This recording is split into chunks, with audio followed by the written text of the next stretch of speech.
Maayong good morning kanatong tanan. Paspasa sa panahon no. Mayo na, May 1 no. Tawag nato karon nga Labor Day. So holiday karon no. So mga igsoon, sa akong gingon kaninyo atong gihandom karon si San Jose no. Nga mao ang foster father sa atong Ginoong Hesus nga usa ka mamumuo no. We remember today Joseph the worker no. Mga igsoon, ang gitawag nato nga family background mao kini usahay ang tan-awon sa uban o basihan sa uban para pagahukman ang usa ka tawo no. Kung nindot gani ang background sa imong pamilya, nindot usab ug maayo ang pagtagad sa ubang mga tawo diha kanimo no, di ba? Pero kung ang background gani sa imong pamilya bati usab ug di maayo ang pagtagad sa uban mga tawo diha kanimo no. So ang background sa atong pamilya usahay makaapekto sa pagtan-aw sa ubang mga tawo diha kanato. Og dinhi magikan ang gitawag natog bias no. Bias sa ubang diha kanato. Si Jose nga nahimong foster father ni Jesus usa lamang ka tawo nga yano, dili sikat, usa lamang ka panday, usa ka mamumuo, og kini nakaapekto og nakahatag og bias sa pagtan-aw sa ubang mga tao, sa mga ubang Hudiyo ngadto kang Hesus no. Sa dihang si Jesus nagtudlo didto sa sinagoga sa ilang lugar natingala gayod ang mga tao kung diin ba ang atong Ginoo nakakuha sa iyang kinaadman no? Kay sa dihang nakabati ang mga tao kaniya nga nanulti si Jesus nga puno sa kinaadman, ang mga tao nga nakadungog kaniya natingala gayod no. Nangutana sila sa usag-usa matud pa diha sa atong ebanghelyo nga nadungog karon, diin man niya kining maong kinaadmana?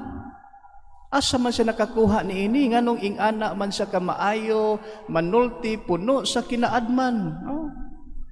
Unsa ba ikasulti nato sa iyang gibuhat nga mga milagro no? Di ba siya man ang anak sa panday nga si Jose? Di ba anak man siya ni Maria ang atong silingan?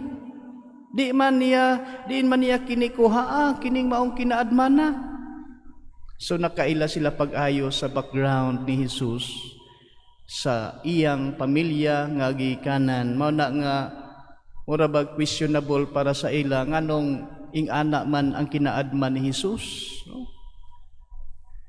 Mga igsoon sa gipakita nga kinaadman ni Jesus ang mga tagilungsod dili gayud makatuo no ang mga tao ubang mga Hudiyo kang Hesus. Tungod kay nasayod man sila nga ang kagikan ni Jesus usa lamang ka pobre, no?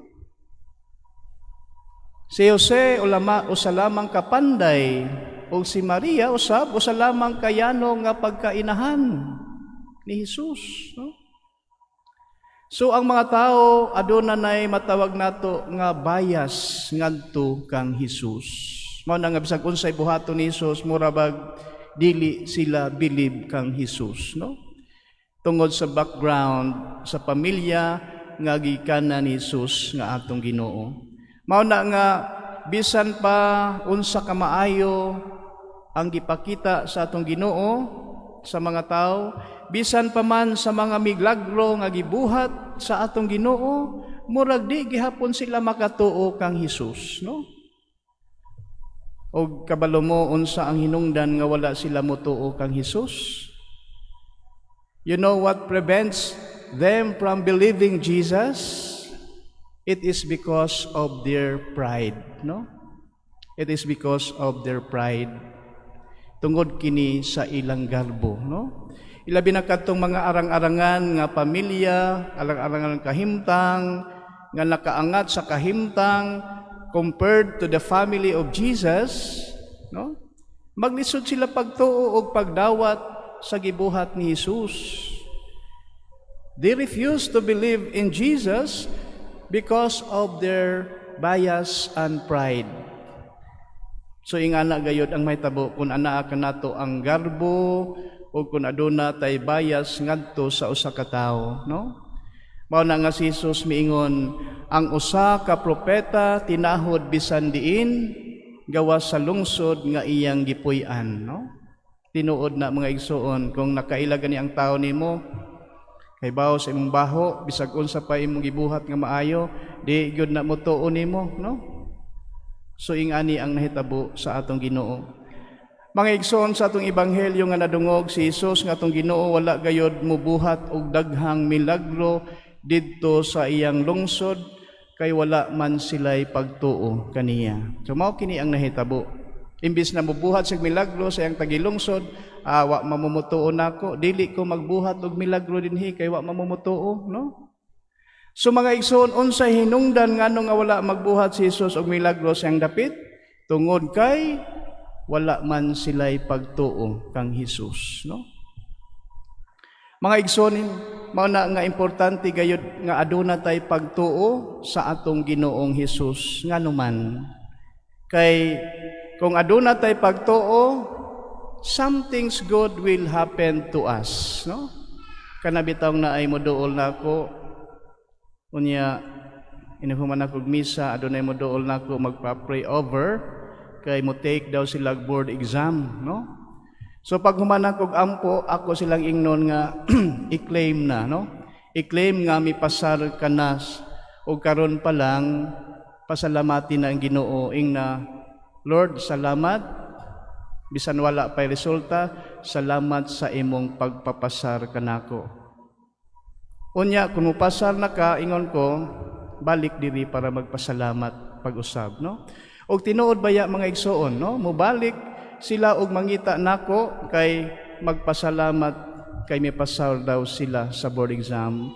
Ingon ko, adto mo taas, adto mo shrine sa mahal nga Berhen, pasalamat mo sa Berhen ug pasalamati sab ang Ginoo. Kay ingon sa Biblia mga igsoon, ang mga tao daw nga adunay pagtuo kang Hesus, wala pa nila madawat ang ilang ipangayo, nagpasalamat na sila daan sa Ginoo, giangkon na nila nga madawat nila kini gikan sa Ginoo. Mao na gitawag og faith, mao na gitawag og pagtuo. Wa pa nimo nangayo kas Ginoo, wa pa moabot nagpasalamat ta kang daan nga moabot na sa imong kinabuhi. That is faith, no? Mao na pagtuo, no? So ingana ang mahitabo sa mga tawo nga adunay pagtuo sa Ginoo, no? Something's good will happen to those people who have faith in the Lord Jesus. Mao na nga si Jesus wala gyud mabuhat og milagro sa iyang tagilungsod kay wa man sila'y pagtuo, no? Mga igsoon, ang atong ebanghelyo karon nagpahinumdom kanato, una, di maayo nga aduna tay bias sa usa ka tawo, no? Kay mausab man ang itong pagtan-aw sa maong tao. Ikaduha, importante nga aduna kitay dako nga pagtuo sa atong Ginoo kay dinhi magikan nga adunay mahitabo nga milagro sa atong kinabuhi, no? So mao ni ang mga mensahe kanato gikan sa Dios nga angay natong hinumduman permi, no? Amen. Amen. Palihog manindog.